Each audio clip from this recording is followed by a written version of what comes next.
Salut les potos, on se retrouve aujourd'hui pour la revue de l'épisode 9 de la saison 2 de Vinland Saga. Allez, sans plus attendre, c'est parti. C'était un épisode vraiment riche en émotions. Un épisode dark, profond, si je peux l'appeler comme ça. Parce que là, on aura pu voir enfin l'éveil de Thorfinn. Et tout commence comment? Tout commence avec un bref banal, alors que Thorfinn était dans les pommes, justement. On voit un Thorfinn dans un beau champ, où tout a l'air bien, tout a l'air correct et tout. Et là, en fait, tu vois un Thorfinn différent. Tu vois un Thorfinn tout joyeux, un Thorfinn jovial. Genre... Et en fait, tu te rends compte que c'est le Thorfinn qu'on aurait eu si jamais son père n'avait pas été tué et qu'il n'avait pas rejoint Askeladd, en fait. Ça aurait été ce garçon-là, insouciant, innocent, un garçon avec une énorme joie de vivre. Et donc là, en fait, il se dit, oh merde, c'était un mauvais rêve, en fait, ce que je vivais. Je n'est pas mort, j'ai pas rejoint une gang de mercenaires, j'ai pas tué des gens en désordre, non, je suis pas devenu esclave. En fait, c'était qu'un mauvais rêve. En fait, tu es en train de rêver là, frérot. Là, tu es en train de rêver. Le mauvais rêve, c'est ta vie actuelle, en fait. Bref, du coup, son père arrive. Et là, il couvre son père tranquille en mode, ouais, papa et tout. Et là, son père lui dit, mec, tu pues le sang. Qui est-ce que tu as tué? Là, donc, on voit une scène avec Thorfinn qui est en train d'égorger un garçon limite. Et là, on se demande, c'est qui le garçon? Et après, le garçon se retourne et on voit que c'est Einar. Alors là, c'est encore intéressant parce que chaque fois, ils font en fait le parallèle avec Einar à chaque fois. Mais on se demande, est-ce que Thorfinn a tué la famille de Einar ou pas? C'est quand même intéressant ce jeu-là qu'ils nous font chaque fois avec ce flashback de Thorfinn qui semble tuer un jeune garçon qui ressemble très pour très à Einar. C'est sûrement Einar, mais à suivre dans les prochains épisodes. Bref, donc, après cette vision-là, Thorfinn tombe dans le néant et en s'agrippant, il se retrouve au Valhalla. Valhalla, de ce que moi je comprends, était quand même une sorte de paradis nordique, en gros, où les gars fêtent et tout, les gars sont en train de combattre aux côtés de Odin, puis il y a de la bouffe, il y a les réjouissances, tout ça. Et en fait, c'est pas du tout ça. Intéressant de voir qu'il y a eu une approche différente qui a été prise par rapport à ce concept-là, en fait, voilà. Et au lieu d'avoir un truc assez convivial, on a en fait une mare de sang où en fait les gars se tuent.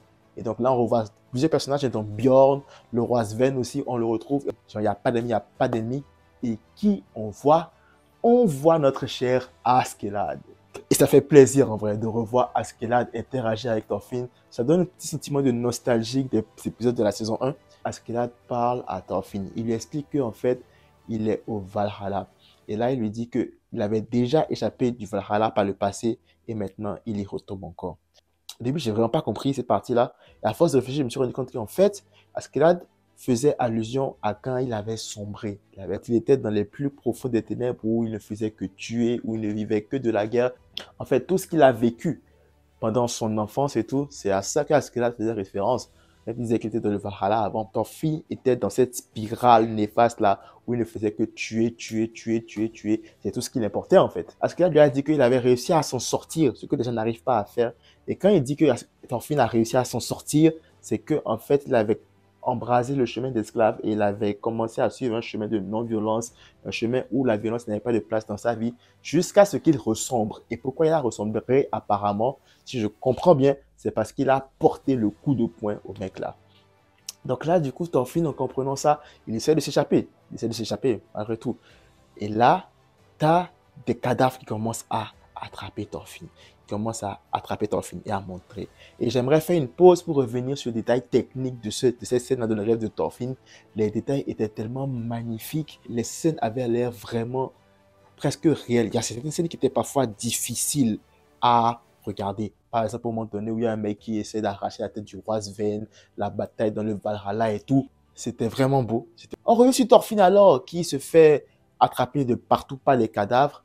Là, Askeladd lui fait comprendre qu'en fait, c'est des cadavres de gens que tu as tués. Et là, tu as Thorfinn qui commence à avoir une boule au cœur parce que c'est des gens qu'il a tués, mais il n'est même pas capable de reconnaître un seul des visages. Et il se dit, mais attends, genre, j'ai tué autant de gens que ça. Et donc là, du coup, pour la première fois, il va laisser exploser ses émotions.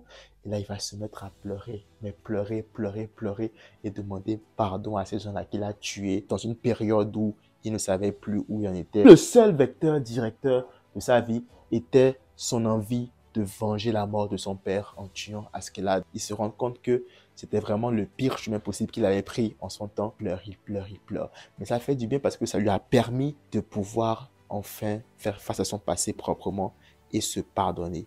En voyant ça, alors qu'il y a des gens des squelettes qui pensent qu'ils essaient d'attaquer Thorfinn avec des flèches. Askeladd descend, protège Thorfinn et ordonne à Thorfinn de récupérer le poids de ces cadavres-là et de remonter à la surface et de vivre comme un guerrier. Ce qui consolidait ce que je disais avant. En fait, Askeladd a donné une ultime leçon de vie à Thorfinn en tant que second père spirituel, en fait. Askeladd a montré à Thorfinn que le meilleur moyen de faire table rase du passé, c'est de pouvoir y faire face, c'est de pouvoir l'assumer et de pouvoir désormais se dire « Ok, c'est arrivé, que je sois capable de vivre avec ». Donc, c'est cette ultime leçon d'Askeladd en tant que père qui a permis à Thorfinn de se réveiller de son rêve, de pouvoir revenir à la normale. Il se lève comme ça, il voit Einar, le pauvre Einar qui avait vraiment pris de sales patates par-ci par-là et qui avait finalement dû combattre seul les mecs et tout. Finalement, il essaie de checker si Einar va bien. Là, il se met à marcher et là, du coup, en parlant avec Einar, Thorfinn se met à pleurer. Il commence à se demander, mais attends, est-ce que c'est les coups qui t'ont fait autant mal pour que tu pleures comme ça? Mais pourquoi tu pleures? Et c'est là que Thorfinn va faire le grand pas vers sa nouvelle vie. C'est-à-dire que Thorfinn a enfin accepté qui il était. Thorfinn a enfin réussi à faire face à son passé. Et maintenant, il peut aller de l'avant. C'est la première fois d'ailleurs qu'on voit Thorfinn dans tout l'animé exprimer autant d'émotions. Genre les pleurs de Thorfinn, limite, c'était ultra triste. C'était ultra émouvant de voir Thorfinn pleurer comme ça. Et ça montre à quel point est-ce qu'il en avait sur le cœur. Ça montre à quel point ces rêves-là qu'il faisait tout le temps, c'était quelque chose qui le pesait, c'était quelque chose qui le traumatisait, c'était quelque chose qui l'empêchait en gros de vivre correctement. Le fait qu'il se soit lâché enfin, on voit clairement que il en avait beaucoup. Il en avait beaucoup dans la tête. Et là, du coup, maintenant, le fait qu'il pleure, en fait, je pense que c'est un moyen d'évacuer tout ça, de pouvoir maintenant repartir à zéro. En parlant de repartir à zéro, il va faire un serment devant Einar, c'est de ne plus jamais avoir recours à la violence, peu importe la situation. Genre, l'histoire est tellement bien écrite, à mon avis, c'est fou parce que ton deuxième père spirituel, qui a tué ton père biologique, veut ou veut pas, t'a éduqué pour que tu puisses désormais suivre le chemin de ton père biologique. Ouais, je sais, c'est compliqué, mais tu comprendras. Askeladd a éduqué Thorfinn jusqu'à la toute fin pour pouvoir le permettre de vivre sa vie suivant des principes qui sont presque égaux à ceux de son père biologique qui est Thor. En parenthèse, avant de terminer, il y a finalement l'incident qui sera passé sous radar par Ketil. Il ne punira pas, je pense, les mecs. Il va juste dire que c'est des sangliers qui ont attaqué le champ. Et je trouve ça quand même dommage, mais bon, c'est le système et c'est comme ça.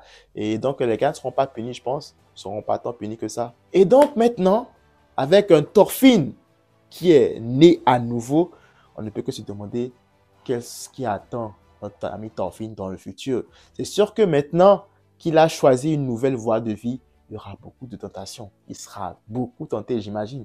Il sera tenté par beaucoup de choses. Il sera très souvent amené, surtout dans l'environnement hostile de la ferme de Ketil, il sera très souvent amené à avoir recours à la violence. Est-ce qu'il va tenir son serment? Est-ce qu'il va réussir à le faire? Ce qui est sûr, c'est qu'on a hâte de voir comment va évoluer un Thorfinn qui a quand même réussi à faire table rase de 60 à 70% de son passé et qui est maintenant prêt à entamer une nouvelle vie totalement différente de celle qu'il avait avant. Voilà, c'est toute cette petite revue de l'épisode 9 de la saison 2 de Vinland Saga. Si tu as aimé la revue, n'hésite pas à liker, à laisser un commentaire, ça fait toujours plaisir. Si tu n'es pas encore abonné, abonne-toi, ça fait encore plus plaisir. Max de like, max de partage. On se retrouve très vite pour de nouvelles vidéos. D'ici là, prenez tout soin de vous et de vos proches. C'est tout pour moi. Que la force vous accompagne.